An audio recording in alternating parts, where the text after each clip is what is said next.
సన్నిధిలో మేలు పొందుకుంటున్నావు. నీ గర్భం తెరవబడిన టైంలో దేవుడి సన్నిధికి వచ్చి, అయ్యా ఎన్నో నిందలు అవమానాలు పడుతున్నా, నా గర్భం తెరువయ్యా అంటే నీ పట్ల కృప చూపించి దయ చూపించి ఆయన 2 బిడ్డల్ని ఇస్తే ఎందుకు మరలా సాక్ష్యం చెప్పడానికి రాలేకపోతున్నావు?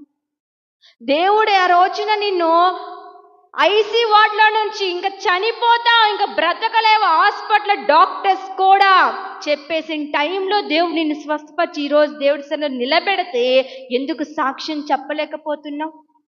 అప్పుల బాంతో ఇంకా ఊరేసుకొని చచ్చిపోదాం, ఇంకా ఈ బ్రతుకెందుకు, ఇంక ఈ అప్పులు నేను తీర్చలేను, వడ్డీలు కట్టలేను అన్న టైంలో కూడా దేవుడు నిన్ను బ్రతికించాడే. మరలా ఎందుకు నువ్వు దేవుడి సన్నిధిలో రాలేకపోతున్నావు?